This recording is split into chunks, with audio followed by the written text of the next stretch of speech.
Good morning. இன்றைக்கு நாங்க பார்க்க இருக்கிறது வடக்கு மாகாண பேப்பர் 2018ஆம் ஆண்டு paper great 9 3rd term paper நான் பார்க்க இருக்கிறேன்.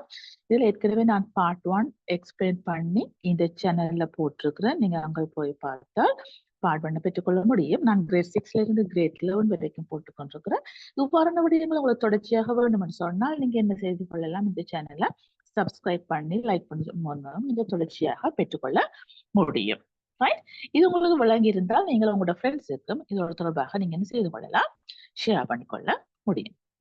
ரைட், ஆகவே இன்றைக்கு நாங்க பார்க்க போறது பார்ட் 2 பேப்பர்.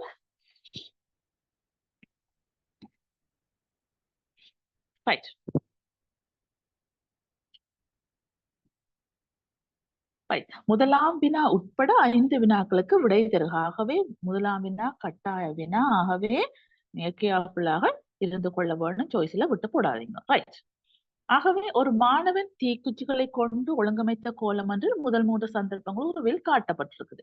பூரணப்படுத்த கோலங்களை பயன்படுத்தி அட்டவணையை பூரணப்படுத்துக. ஆகவே முதலாவது எத்தனை தீக்குச்சிகள் இருக்குது? 1 2 3 4 இருக்குமே. ஆகவே முதலாவதுக்கு 4. ரைட், அடுத்தது மூன்றாவதுல பார்த்தோம்னு சொன்னால் எவ்வளவு? 1 2 3 4 5 6 7 8 9 10 11 இதுல 4 இதுல 4 4 மட்டும் 8 4 12 என்ன 13 14 15 16 இருக்கு. சரிதானே? அவை இலகுவாக நீங்க கால்குலேட் பண்ணிக்கொள்ள முடியும். ரைட், அப்ப இது 16 சொன்னால் எங்களுக்கு அடுத்தது எவ்வளவு வரப்போகுது? எவ்வளவு? 6 6 கூடுது என்ன? அப்ப 16 மாறும் எவ்வளவு? 22 என்ன? ஆகவே 22 காணப்படும். ரைட், தீக்குச்சி எண்ணிக்கை கொண்ட எண்ணாம் கோலத்தின் பொது உறுப்பை காண்க. ஆகவே எண்ணாம் உறுப்பை காண சொல்லி கேட்டிருக்கிறாங்க. ஆகவே நாங்க ஃபர்ஸ்டாக என்ன செய்ய வேணும்? இதுல பொது வித்தியாசத்தை பார்த்தோம்னு சொன்னால் எவ்வளவு பொது வித்தியாசமா இருக்கு? 6 இருக்குது என்ன? ஆகவே என் சார்பாக போட்டால் 6 2 போட்டு செக் பண்ணிக்கொள்வீங்க. என் பதிலா என்ன உறுப்பு? ஆகவே 1 போட்டு பாத்தீங்கன்னா 6 வரும். ஆனா இதுல எத்தனை இருக்குது? 4 இருக்குது. ஆகவே நாங்க என்ன செய்ய வேணும்? 2 கழிச்சு கொள்ள வேணும். ஆகவே இதுதான் பொது உறுப்பாக காணப்படும். திருப்பியும் சொல்லிக்கொள்றேன். அதாவது பொது வித்தியாசம் 6 இருக்கும் பொழுது அது என் சார்பாக கழிச்சோம்னு சொன்னால் உறுப்பாக காணப்படும். ஆகவே பொது வித்தியாசம் 6 இருக்கும் பொழுது என்ன போட்டோம்னு சொன்னால் 6. பிறகு நீங்க செக் பண்ணி பார்க்க போறீங்க முதலாம் உறுப்புக்கு. அப்ப எனக்கு பதிலா 1 போட்டீங்கன்னு சொன்னா முதலாம் உறுப்பு 6 வரணும்.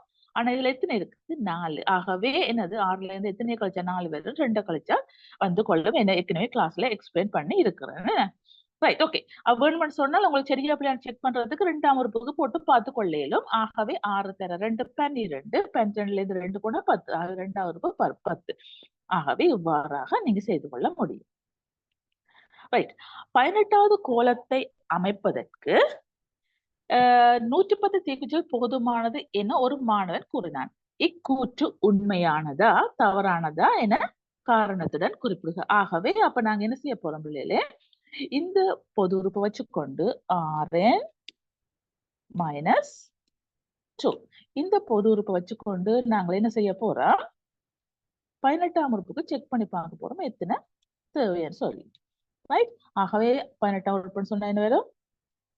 6 தர 18 மைனஸ் 2 என்ன? ஆகவே அப்ப எங்களுக்கு எவ்வளவு வரப்போகுது பிள்ளைகளே? என்னது இது பெருக்கினால் 108 அங்கால -2. ஆகவே எங்களுக்கு 100ல இருந்து 2 போனா 106 காணப்படும். ஆகவே அப்ப எங்களுக்கு என்ன நடக்குது? இதுல பார்த்தோம்னு சொன்னால் எங்களுக்கு இது மட்டும் போடுறது மட்டும் இல்லாமல் ஆகவே எங்களுக்கு எத்தனை? ஆகவே எங்களுக்கு இது கண்டுட்டோம். ஆகவே அடுத்து நீங்க போடுவது எங்களுக்கு எவ்வளவு தேவை? 106 தீக்குச்சிகள் எங்களுக்கு தேவை. ஆனால் எவ்வளவு வச்சிருக்கலாம்? 110 இருக்குது. ஆகவே அப்ப அடுத்த ஸ்டெப்ல என்ன செய்யணும் பிள்ளைகளே? அடுத்த ஸ்டெப்ல நீங்க கீழே எழுதி கொள்ளுங்க. என்னது? 106 விட எப்படி இருக்குது இது? 110 கூடவாக இருக்கு கூட இருக்குது என்ன. ஆகவே அப்ப அடுத்த ஸ்டெப்ல நீங்க என்ன சொல்லுவீங்க, இத போட்டு காட்டிட்டு ஆக 106 தான் தேவை, ஆனா இருக்கிறது 110. ஆகவே இப்படி போட்டுட்டு அடுத்த ஸ்டெப்ல கேட்டு கேள்விக்கு ஆன்சர் கொடுக்க வேணும். ஆகவே போதும் ஆனதுன்னு கொடுத்து கொள்ள வேணும். ஓகே, சரிதானே. கேர்ஃபுல்லா இருங்க. இது மட்டும் செய்து போட்டு நீங்க போட்டீங்கன்னு சொன்னால் உங்களுக்கு ஃபுல் மார்க்ஸ் உங்களுக்கு கிடைக்காது. ரைட்டானே பிள்ளைகளே. ஆகவே இதுல உங்களுக்கு பேப்பரும் பார்ட்மெண்ட்டுக்குள்ள போட்டிருக்கிறேன். ஆகவே ஃபர்ஸ்டா பேப்பரை செய்து பார்த்துட்டு அதுக்கு பிறகு இந்த இதுக்கு வாங்குவோம். Right right. இப்ப நாங்க அடுத்தது பார்க்க போறோம். கேள்வி. தரப்பட்டுள்ள வெண்ணுருவை பயன்படுத்தி பின்வரும் வினாக்களுக்கு விடைதருக. தொடை ஏஐ பட்டியற்படுத்துக. ஆகவே பிள்ளைகளை தொடை ஏஐ பட்டியற்படுத்துகன்னு சொல்லும் பொழுது பிள்ளைகளை உங்களுக்கு தெரிஞ்சிருக்க வேணும். என்னது, ஃபர்ஸ்டாக கேபிட்டல் ஏ போடுவீங்க, சமன். அடுத்தது என்ன போட்டிருக்கணும் கட்டாயம் பிள்ளைகளே, டபுள் பிராக்கெட் கட்டாயம் போட வேணும். தொடர்ந்து சொல்லும் பொழுது டபுள் பிராக்கெட்டுக்கு தான் ஏல இருக்கிற மூலகங்களை நீங்கள் போட்டுக்கொள்ள வேணும். அப்ப ஏல இருக்கிற மூலகம் என்னது, இந்த ஏ புத்தி பாருங்க, இந்த வட்டம் வட்டம் ஃபுல்லாக வரும் என்ன. ஆகவே என்ன வரும், 2 3 5 2 எழுதியாச்சு, 3 5 எழுதியாச்சு, அடுத்தது 7 8 7 8 இருக்கும். அடுத்தது பிராக்கெட் க்ளோஸ் பண்ண வரும். சரிதானே பிள்ளைகளே. ரைட். அடுத்தது பார்த்தோம்னு சொன்னால் தொடை பி டேஷை இவ்வெண்ணுருவில் பென்சிலால் விளக்குக. ஆகவே பி டேஷ் பி தவிர்ந்தது என்ன. ஆகவே பி டேஷ் சொல்லும் பொழுது பிய மட்டும் விட்டுட்டு நீங்க என்ன சொல்றீங்க, மிச்சம் எல்லாத்தையும் நிறந்துட்டு கொள்வீங்க. ரைட். பிய மட்டும் விட்டுட்டு மிச்சம் எல்லாத்தையும், அதாவது பி டேஷ் பி நிரப்பியன், அதாவது பி தவிர்ந்தது. ஆக பிள்ளைகளை இவ்வாறாக நீங்க நிறந்துட்டி கொள்ள வேணும். ரைட்.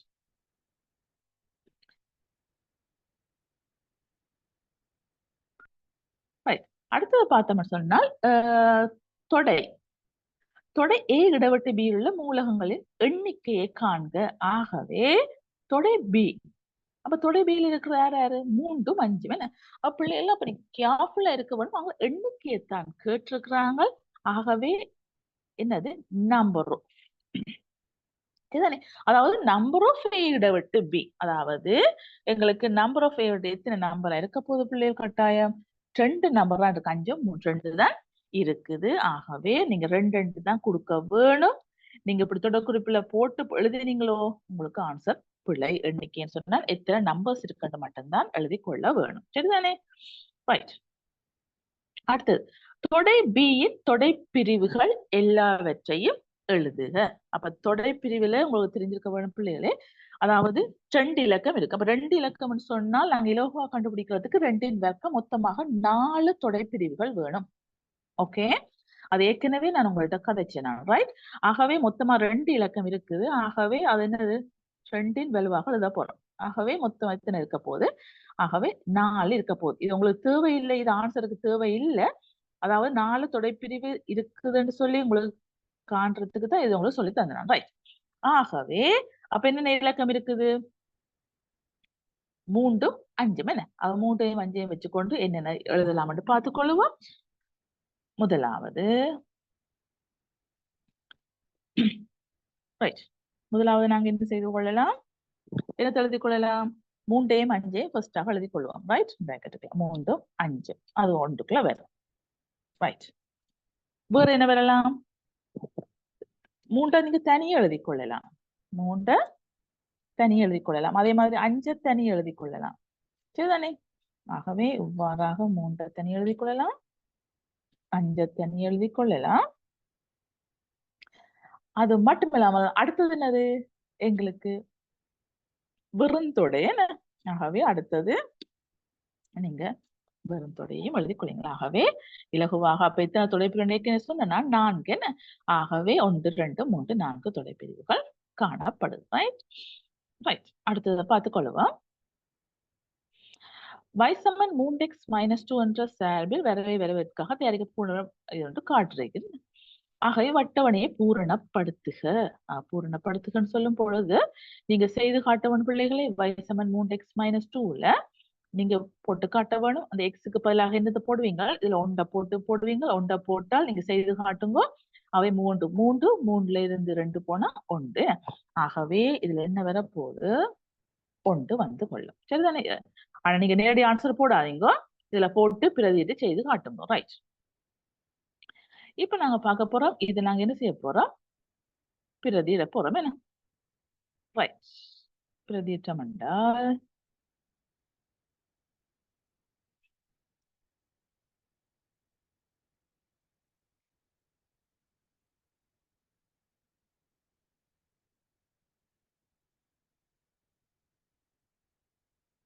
ரைட். முதலாவது -1 -5 என்ன?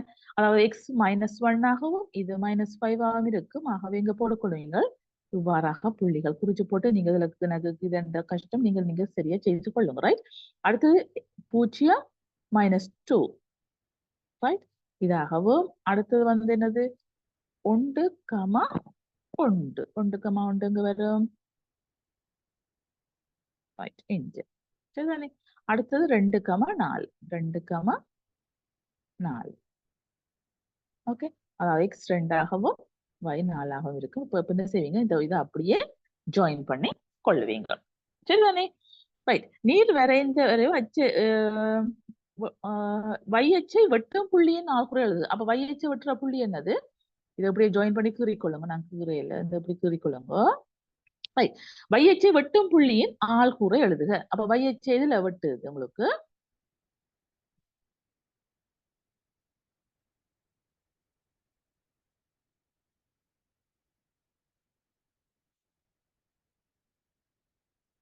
y அச்சை இதுல வெட்டுது. இந்த இடத்துல வெட்டுது. அப்ப அந்த புள்ளியின் ஆள்கூறைன்றது முதலாவது x ல பெருமாள் எழுதி கொள்வீங்கள் 0, என்னது -2 ஆக இருக்கும். ஓகே. ஆக பிள்ளைகள் அப்ப 0, -2 என்று எழுதி கொள்ளுவீங்கள். y அச்சை வெட்டும் புள்ளியின் ஆள்கூறு. ஆள்கூறுன்னு சொல்லும் போது பிள்ளைகள் இங்க என்ன செய்ய வேணாம்? பிராக்கெட்டுக்குள்ள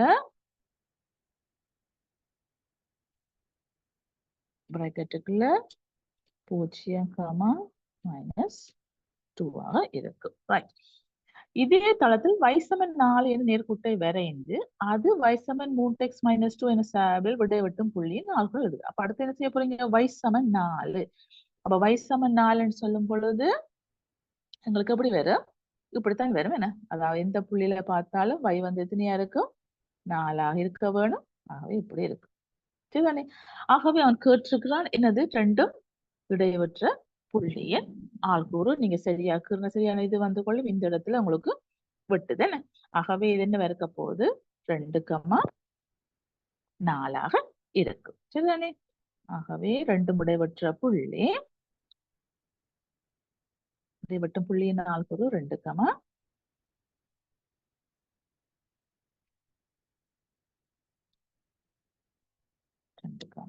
4ஆக காணப்படும். சரிதானே? நீங்க நீட்டா கீறிக்கொள்ளுங்க. அடுத்தது y= 3x - 2 எனும் சார்புக்கு சமாந்தரமாகவும் 0, எனும் புள்ளியினுள்ள சில நேர்கோட்டின் சமன்பாட்டை காண்க. ஆக பிள்ளைகள் இதுல உங்களுக்கு என்ன விளங்கி இருக்க வேணும்னு சொன்னால், ஒரு நேர்கோட்டிற்கு சமாந்தரமாக ஒரு நேர்கோடு நாங்க வரைய வேண்டும் என்று சொன்னால் படித்திறன் மாறாது. ஆகவே ஃபர்ஸ்டாக நீங்க என்ன போடுவீங்க? y சமன். அப்ப முதலாவது இதுல சமன்பாட்டுக்கு படித்திறன் எது? 3. ஆகவே அது மாறாது. ஆகவே நீங்க என்ன செய்யுங்க? 3x போட்டுக் கொள்வீங்க. 3x. அடுத்தது வெட்டுத்துண்டு.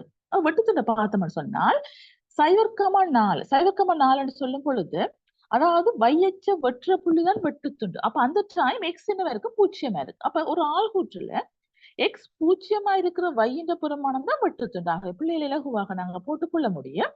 என்னது? பிளஸ் 4 போட்டுக்கொள்ள இயலும். இதுதானே பிள்ளைகள்? அல்லது நீங்க என்ன செய்து கொள்ளலாம்? y = mx + c என்னது? x-க்கு பதிலாக 0ஐயும் y-க்கு பதிலாக 4ஐயும் போட்டு பிரதியிட்டும் நீங்க செய்து கொண்டால் இலகுவாக ஆன்சரை வெட்டுத்துண்டு அப்படியும் கண்டுகொள்ள முடியும். சரிதானே? ரைட். ரைட். இது நீங்க கீறிக்கொள்வீங்கன்னு நினைக்கிறேன்.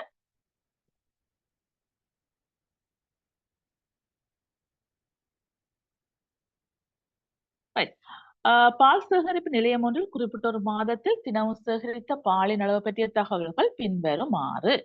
ஆகவே இதுல நீங்க என்ன செய்ய வேணும்? இது ஃபில் பண்ணி கொள்ள வேணும். எஃப்எக்ஸ். ஆகவே எவ்வளவு இது? அதாவது எஃப்ஐயும் எக்ஸையும் பெருக்கிறது தான் எஃப்எக்ஸ் என்ன? ஆகவே முதலாவது 25,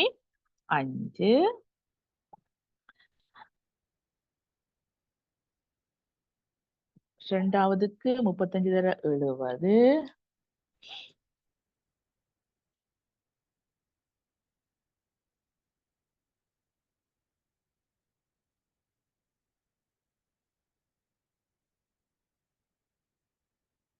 நாற்பத்தஞ்சு 4ஆல பெருக்கினா எவ்வளவு?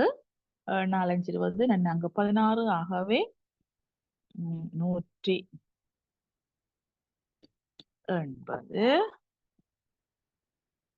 அடுத்தது 630, 633, 33. ஆகவே 330. அடுத்ததை பெருக்கினால் 5 40, 6 48. ஆகவே 520, 5 25, 35, 37, 375, 85, 2016, 170.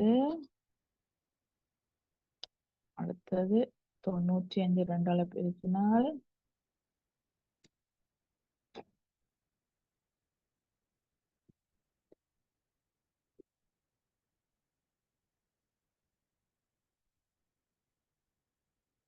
2 10,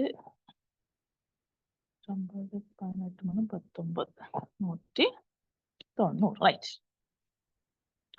பிள்ளைகளே, நீங்க எழுதும் பொழுது எல்லாம் ஒரு இலக்கம் ஒரு நீட்டாக ஒரு நேருக்கு வந்து கொள்ள வேணும். அதுக்கு அதை பார்த்து கொள்ளணும். சரிதானே?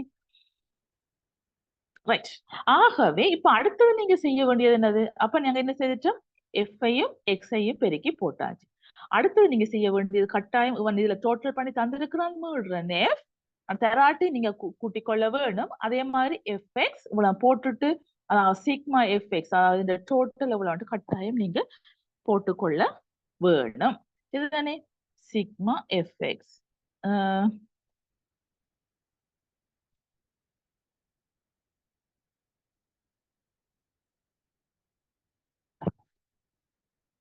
ஓகே, அதாவது என்னது? சிக்மா எஃப்எக்ஸ்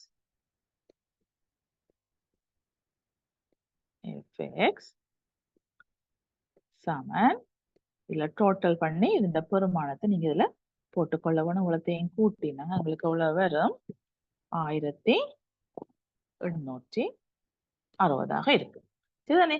அதே மாதிரி இதையும் நீங்க என்ன செய்து கொள்ள வேணும்? இதே மாதிரி நீங்க இதுவும் செய்து கொள்ள வேணும். சரிதானே? ரைட்.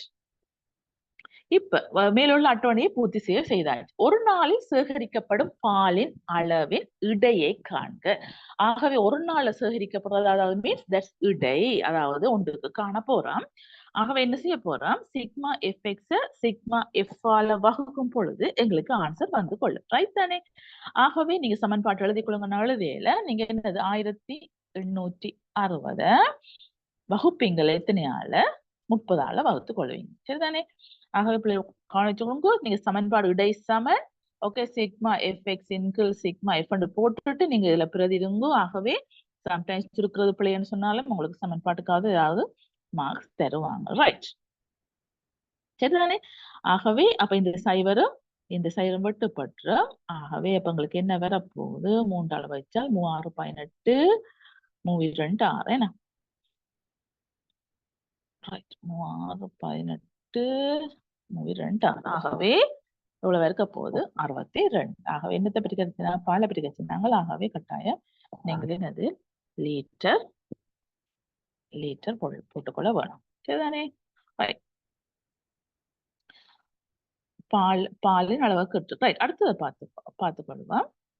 வியாபாரி ஒருவர் 25% லாபம் வைத்து விற்பனை குறிக்கப்பட்ட குளிரேற்றி ஒன்றை 15% கழிவுடன் 15% கழிவுடன் ரூபாய் 1,27,500 விற்பனை செய்கிறார். ஆகவே குளிரேற்றியை விற்பதற்கென குறித்த விலை யார்? ஆகவே எங்களுக்கு விற்பனைக்கும் என்னது அதாவது டிஸ்கவுண்ட் போட்டு அடுத்து தான் எங்களுக்கு என்னது குறித்த விலைக்கு தான் எங்களுக்கு சம்பந்தம் இருக்குது என்ன. ஆகவே அப்ப நாங்க பார்த்தோம்னு சொன்னா என்ன விலைக்கு வைக்கிறார்? இந்த விலைக்கு வைக்கிறார். எவ்வளவு கழிவு கொடுக்கிறார்? 15 வீதம். ஆகவே அவர் 100 ரூபாய்க்கு விலை குறிச்சிருந்தால் என்ன விலைக்கு வித்திருப்பார்? 85 ரூபாய்க்கு வித்திருப்பார் என்ன பிள்ளை. ஓகே. ஆனால் அவர் வித்த விலை எவ்வளவு? இந்த விலை. ஓகே. ஆகவே அப்ப உங்களுக்கு எப்படி சமன்பாடு வரும்? 85 ரூபாய்க்கு விற்க வேணும்னு சொன்னால் அவர் எவ்வளவு விலை குறிச்சிருப்பார்? 100 என்று குறிச்சிருப்பார். ஓகே. ஆகவே ஆகவே என்னது 1,27,500க்கு விற்க வேணும்னு சொன்னால் கேள்வி கேட்கிறோம் என்ன விலைக்கு வித்திருக்க வேணும். சரிதானே. ஆகவே இவ்வளவுக்கு விற்க வேணும்னு சொன்னால் என்ன விலைக்கு விலை குறிச்சிருக்க வேணும். திருப்பியும் சொல்லிக் கொள்றேன். அதாவது 100 ரூபாய் விலை குறிச்சிருந்தால் விற்கிறது 85 ரூபாயை 15 வீத டிஸ்கவுண்ட் கொடுக்குறாங்க, கழிவு கொடுக்குறாங்களே. ஆகவே இவ்வளவுக்கு வித்திருந்தால் என்ன விலைக்கு விலை குறிச்சிருப்பாருன்றதுதான் கேள்வி. ஓகே. அப்ப உங்களுக்கு கன்ஃபியூஸ் ஆகுது மேல கீழே போறது இதுல கன்ஃபியூஸ் இருக்கும்னு சொன்னால் ஞாபகம் வச்சுக்கொள்ளுங்க. இது ரெண்டும் ஒரே தொடர்பாக இருக்கு. அப்ப இது விற்பனை என்றால் இதுவும் விற்பனை விலையாக காணப்படும். அதை மட்டும் நீங்க ஞாபகம் வச்சுக்கொள்ளுங்க. ஓகே. ஆகவே இதை சுருக்கி விட்டால் ஓகே எங்களுக்கு எவ்வளவு வரும்? விட்டால் 1,50,000 வந்து கொள்ளும். 50,000 ரூபாய் வந்து கொள்ளும். சரி பிள்ளைகள். அப்ப கேர்ஃபுல்லாக இருந்து கொள்ளுங்க. ரைட் தானே. இது போடுற இது உங்களுக்கு தெரிஞ்சிருக்க வேணும். ரைட். ஆகவே இந்த விலைக்கு விலை குறிச்சிட்டார். சரி பார்ப்போம். அடுத்தது குளிரேற்றியின் கொள்விலை யாது? அப்ப அடுத்த அப்ப எங்களுக்கு என்னது?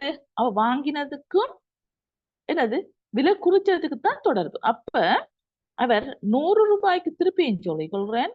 100 ரூபாய்க்கு வாங்கி இருந்தால் எவ்வளவுக்கு விலை குறிச்சிருப்பார்? 125 ரூபாய் என்று குறிச்சிருப்பார். ஓகே. ஏன்? தனக்கு 25 ரூபாய் லாபம் வச்சுக்கொண்டு. ஓகே. ஆனால் குறிச்ச விலை எவ்வளவு? 1,50,000. சரிதானே பிள்ளைகளே. அப்ப இப்ப உங்களுக்கு தெரியும் நான் உங்களுக்கு சொன்ன மாதிரி. ஆகவே எங்களுக்கு குறிச்ச விலை தான் தெரியும் என்ன. ஆகவே கொள்விலை கேட்டிருக்குது. ஆகவே அப்ப அங்க கேட்கிற கேள்வி அவர் எங்க வரணும்? மேல வரணும் என்ன. ஆகவே 125 ரூபாய்க்குத்தான் அவர் விலை குறிப்பார்னு சொன்னால் என்ன விலைக்கு வாங்கியிருப்பார்? 100 ரூபாய்க்கு வாங்கியிருப்பார். ரைட். ஆகவே அவர் எவ்வளவு குறிச்சிருக்கிறார்? 1,50,000 என்ன. அப்ப 1,50,000 சொல்லும் பொழுது 1,50,000 சொல்லும் பொழுது எங்களுக்கு இவ்வளவு வரும் பிள்ளைகள். ரைட். இதுல என்னது நீங்க என்னது 25ஆல சுருக்கி கொள்ள முடியும் என்ன. 25 எத்தனை முறை? 4 5 முறை என்ன. 5 முறை நீங்க அப்படியே சுருக்கி கொள்ளுங்க. நான் சும்மா ஆன்சரை போட்டுக்கொள்றேன். இங்க 4 என்ன. அப்ப 25 இஞ்ச 5 இஞ்ச 4 முறை. ஆகவே இங்க சுருக்கி விட்டோம்னு சொன்னால் இங்க எவ்வளவு வரும்? 3 15. ஓகே. 30.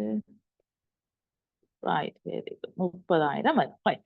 30,000 நாங்க என்ன செய்து கொள்ளலாம்? என்னது 4ஆல பெருக்கி விட்டோம்னு சொன்னால் உங்களுக்கு ஆன்சர் எவ்வளவு வரும் பிள்ளைகள்? 1,20,000 வேணும். 1,20,000 ரூபாயாக இருக்கும். சரிதானே. ஆகவே நீங்க என்னது இந்த ரூபாக்கள் கட்டாயம் நீங்க போட்டுக்கொள்ள வேணும். சரிதானே. ரைட். அடுத்த கேள்வியை பார்த்துக் கொள்ளுவோம். உருவில் தரவலுக்கு எக்ஸின் பருமன் யாது? ஆகவே இது நாங்க பார்த்தோம்னு சொன்னால்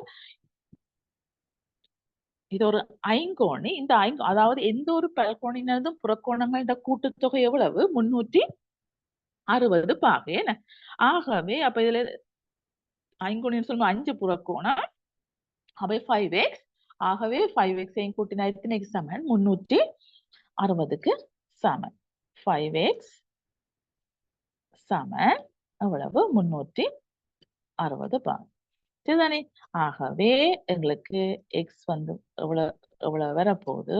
x சமன் என்ன செய்வீங்க? 360 5ஆல் வகுத்துக் கொள்வீங்க. நான் நேரடியா போட்டுக்கொள்றேன். நீங்க செய்கைக்கு என்ன செய்ய வேணும்? இஞ்சையும் 5ஆல் வகுத்து காட்டி, இஞ்சையும் 5ஆல் வகுத்து காட்டி நீங்க ஆன்சர் போட்டுக் கொள்ள வேணும். ரைட்? ஆகவே x சமன் எவ்வளவு வரும்?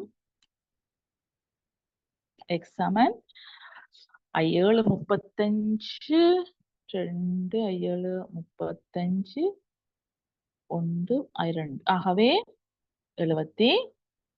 72 பாகையாக காணப்படும். சரிதான பிள்ளைகள்? ஓகே, 72 பாகை. ஒழுங்கான பல்கோணி ஒன்றின் அகக்கோணமானது புறக்கோணத்தை போல் 5 மடங்காகும் எனின் புறக்கோணம் ஒன்றின் பருமன் யாது? அப்ப உங்களுக்கு விளங்கி இருக்க வேணும். இந்த படத்திலே உங்களுக்கு காட்டிக்கொள்றேன். அதாவது ஒரு ஒழுங்கான பல்கோணம் அகக்கோணம் புறக்கோணத்தை போல். அப்ப இந்த அகக்கோணத்தையும் இந்த புறக்கோணத்தையும் உங்களுக்கு கூட்ட எவ்வளவு வரும்? 180 பாகை வருமானு தெரியும். எந்த ஒரு புறக்கோணத்தையும் அகக்கோணத்தையும் எடுத்து பாருங்க, கூட்டின் எவ்வளவு வரும்? 180 பாகை. ஆனால் சொல்லியிருக்கிறான் அகக்கோணமானது புறக்கோணத்தை போல 5 மடங்கு. ஆகவே இவர் எக்ஸ் என்ற மற்ற எவ்வளவு இருக்க போகுது? 5x இருக்கும் என்ன?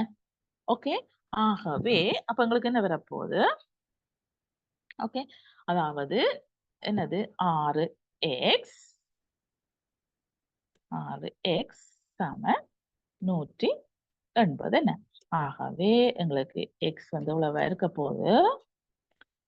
என்னது? 180 6ஆல் வகுத்தால் 6 3 18 30 பாகையாக காணப்படும். சரிதானே? அவ பிள்ளைகள் நீங்க இப்படி போடுறது மட்டும் இல்லாமல் இது என்னது எக்ஸ் போட்டது நீங்கள் என்னது அவன் இந்த படத்தை வச்சு மட்டும் சொல்லல, பொதுவாக ஒரு பல்கோணி ஒன்று அகக்கோணமானது புறக்கோணத்தை போல் 5 மடங்கு அவன் சொல்லியிருக்கிறான். ஆகவே அப்ப இது எக்ஸ் என்றால் இது 5x. ஆகவே மொத்தமாக 6x என்று போட்டிருக்கிறேன். அதாவது இந்த படத்தை வச்சுக்கொண்டு உங்களுக்கு எக்ஸ்பிளைன் பண்றதுக்கு நான் எக்ஸ் என்று போட்டிருக்கிறேன்.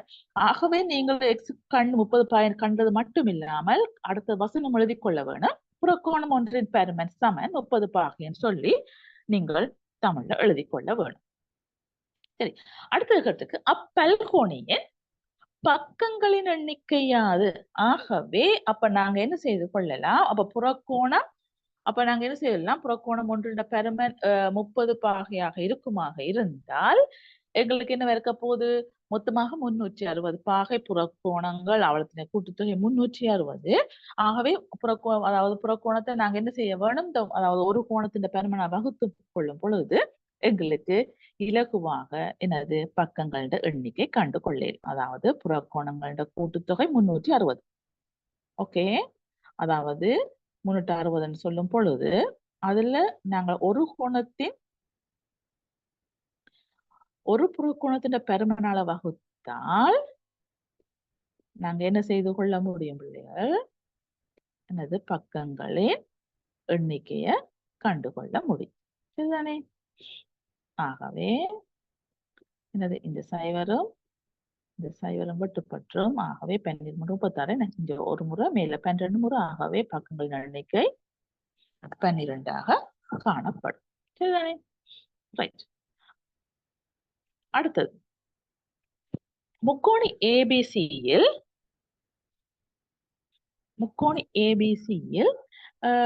கோணம் பி சி இந்த இரு சம கூராக்கிகள் முறையே இப்படி தந்திருக்கு. ரைட்? ஆகவே இது ஒரு இருகூராக்கி, இது ஒரு இருகூராக்கி. ரைட்? பின்வரும் கோணங்களின் பருமன்களை காரணங்களுடன் தருக. அவன் கேட்டிருக்கிறான் என்னது?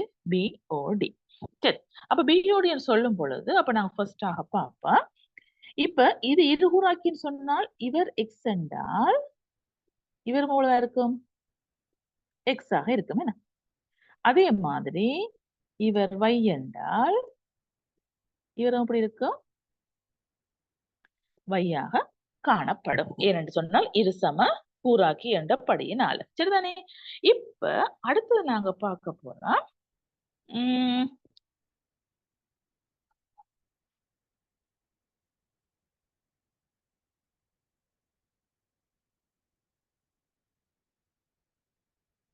அப்ப அப்ப அதாவது ஃபர்ஸ்டாக பார்ப்போம். இந்த ரெண்டு கோணம் உங்களுக்கு தந்திருக்கு. ரைட்? அவன் தந்த தரன்படி இரு சம கூறாக்கின்னு சொல்லிக்கல. இவர் எக்ஸ், இவர் எக்ஸ், இவர் y என்ற இவர் y. ரைட்? இப்ப பார்த்துக்கொள்வோம். இந்த ரெண்டு கோணத்தினை கூட்டுத்தொகை எவ்வளவு? 18 4 12 42. ஆகவே அப்ப இரண்டையும் கூட்டி நான் 42 சொன்னால் அப்ப இந்த கோணத்தை நான் கண்டுகொள்ள முடியும். எவ்வளவு? 180 இருந்து நீங்க என்னது 42 கழிச்சு கொள்ளுவீங்க. ஓகே. ஆகவே கழிச்சு விட்டால் 180 இருந்து என்னது இத கழிச்சு கொள்வீங்க. அப்ப கழிச்சு கொண்டு அவ்வளவு வரப்போகுது 8. ரைட்? இது 7 7 4 3 138 பாகை. ஆகவே இது எவ்வளவு இருக்க போகுது? 138. இது 138 சொன்னால் இது 138. என்ன காரணம்? என்ன காரணம்? அதாவது குத்தெதிர் கோணங்கள். இப்ப கேட்டிருக்காங்க என்னது? பி ஓ டி இந்த கோணத்தை கேட்டிருக்கிறாங்க. ரைட்? அப்ப இந்த கோணத்தை கேட்டால் அப்ப உங்களுக்கு தெரியும் ஒரு முக்கோணில ஒரு பக்கத்தை நீட்டவார இந்த புறக்கோணமானது அகத்தெதிர் கோணங்களோட கூட்டுத்தொகைக்கு சமம். ரைட்? அது கேட்ட இந்த கோணம். ஆகவே அதாவது இந்த முக்கோணத்துல ஒரு பக்கத்தை நீட்டவார புறக்கோணம் இது ரெண்டையும் கூட்டுறதுக்கு சமன். ஆகவே நாங்க நேரடியா போட்டுக்கொள்ளலாம். உழவு எங்களுக்கு 42 பாகை என்று கண்டு கொள்ளலாம். ரைட்? அடுத்தது பார்ப்போம். பிஏசிய கேட்டிருக்கிறாங்க. ஆகவே அப்ப நாங்க இதுல பார்த்தோம்னு சொன்னால் இப்ப இது இவ்வளவுன்னு சொன்னால் அப்ப எங்களுக்கு என்னது இந்த எக்ஸையும் வையையும் கூட்டிக்கு எங்களுக்கு எவ்வளவு வரப்போகுது பிள்ளைகள்? 42 உங்களுக்கு விளங்குதா இல்லையா? அப்ப அதாவது இது 138 என்றால் மிச்சம் என்னது 180 இருந்து 138 கழிச்சால் எக்ஸ் பிளஸ் ஒய் வந்து கொள்ளும் என்ன? ஆகவே அப்ப எங்க எக்ஸ் பிளஸ் ஒய் எங்களுக்கு எவ்வளவு இருக்க போகுது? 42 பாகை. திருப்பியும் சொல்லிக் கொள்றேன் பாருங்க. ரைட்? ஆகவே பிள்ளைகள் இங்க பாருங்க, இந்த கேள்விக்கு எக்ஸ் இஞ்சால செய்முறை போட்டுக்கொள்றேன். ரைட்? அதாவது எக்ஸ் பிளஸ் ஒய் சமன் 42. ரைட்? ஆனால் இதுல பாத்தீங்கன்னா அப்ப இந்த முக்கோணில எந்த கோணம் கட்டிருக்கு? இந்த கோணம் கட்டிருக்குது. அப்ப இதுல 2x பிளஸ் 2y எங்களுக்கு இவ்வளவு தெரியுமா தெரியாதா? அதாவது எக்ஸ் பிளஸ் ஒய்ய 2ஆல பெருக்க போறோம். சரிதானே? ஆகவே 2ஆல பெருக்கிறோம் என்னத்த? எக்ஸ் பிளஸ் ஒய்ய 2ஆல பெருக்கணும். அப்ப அப்ப அங்கால பெருக்கினால் அங்காலையும் சமனுக்கு அங்கால அதை செய்ய வேணும். பெருக்கினா எவ்வளவு? 2 4 2 8 அப்ப எவ்வளவு? 84 பாகையாக இருக்கு. சரிதானே பிள்ளை? ஆகவே அப்ப நாங்கள் பிஏசி 2 காண போறோம். இங்க பார்த்து கொண்டோம்னு சொன்னால் இங்க பாத்தீங்களா தெரியும் மொத்தமாக 180. அப்ப 180 இருந்து 2x பிளஸ் 2y கழிச்சுட்டு இந்த கோணங்களுக்கு வந்து கொள்ளும் என்ன? ஆகவே அப்ப நாங்க என்ன செய்ய போறோம்? 180 இருந்து 2x பிளஸ் 2y கழிக்க போறோம் என்ன? ஓகே, கழிக்க போறோம். 2x பிளஸ் 2y அதாவது 2x பிளஸ் 2y எவ்வளவு இருக்க போகுது? 84 என்ன? ஆகவே நாங்கள் 84 கழிக்க போறோம். கழிச்ச பிள்ளைங்களுக்கு எவ்வளவு வரப்போகுது? 96 காணப்படும். சரிதானே பிள்ளைகள்? ஆகவே கேர்ஃபுல்லாக இருந்து கொள்ளுங்க. இது ஈஸி கேள்வி.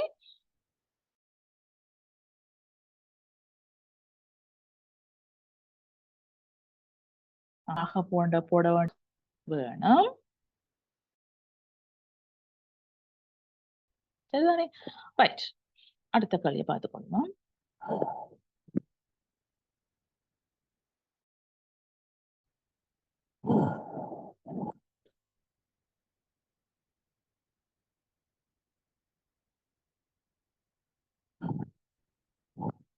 ரைட். செவ்வகம் ஏபிசி உருவில் காட்டியவாறு இருவேறு சரிவகங்கள் ஆக்கப்பட்டுள்ளது. சரிவகம் என்னது? ஏ AMNDயின் பரப்பளவு இவ்வளவு 44 தந்திருக்கு. சரிவகம் BMNCயின் பரப்பளவு இவ்வளவு தந்திருக்குது. ஆகவே AM 7 தந்திருக்குது. MB 6 தந்திருக்குது. ஓகே. ஆகவே தந்திருக்கு. ஆகவே BMNCயின் பரப்பளவும் தந்திருக்குது. ஆகவே அகலம் ADயின் நீளத்தை காண்க. ஆக பிள்ளைகள் அப்ப உங்களுக்கு தெரிஞ்சிருக்கும். அப்ப இவ்வளவு இந்த பரப்பளவு உங்களுக்கு டோட்டலா தெரியும். எவ்வளவு 60, 40, 100, 104 என்ன சரிதானே? அவை மொத்த பரப்பளவு தெரியும். ஆகவே அப்ப நாங்க என்னது 13 இதால பெருக்கினால் எங்களுக்கு அது வந்து கொள்ளும். ஆகவே நாங்க இலகுவான முறையில செய்து கொள்ள முடியும். ரைட், அதாவது நீளம் தர அகலம் வந்து போட்டு செய்து கொள்ள முடியும் என்ன? ஆகவே நீளம் எவ்வளவு 13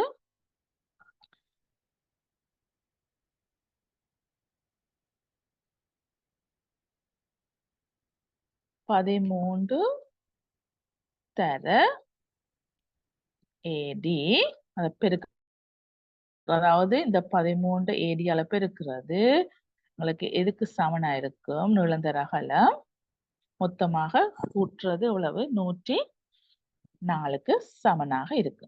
ஓகே, 104 என்றால் இதை இதன் பிறப்பை கூட்டுறோம் என்ன? ஆகவே பிள்ளைகள் எங்களுக்கு AD எவ்வளவு இருக்க போகுது? நீங்க 13 104 13ஆல வகுத்தால் எங்களுக்கு அந்த ஆன்சர் வந்து கொள்ளும். அதாவது 8 சென்டிமீட்டர் என்று வந்து கொள்ளும். சரியா பிள்ளைகள்? ரைட், அடுத்தது பார்த்துக்கலாம். CN இன் நீளத்தை காண்க. அப்ப CN சொல்லும் பொழுது ரைட், அதாவது CN நீளத்தை காண சொல்லி. இப்ப CN நீளத்தை காண சொல்லும் பொழுது அப்ப உங்களுக்கு தெரியும் என்னது இதுன்ற என்னது பரப்பளவுக்கு உங்களுக்கு சமன்பாடு தெரியும் என்ன? என்னது இது என்ன வடிவம்? அதாவது சரிவகமா இருக்கும். அப்ப அரை தர சமாந்தர பக்கங்களின் கூட்டுத்தொகை தர செங்குத்து ஏறம் என்ன? ஆகவே என்னது அரை தர இதுக்கு இது சமாந்தரமாக இருக்கும் என்னது? அப்ப 6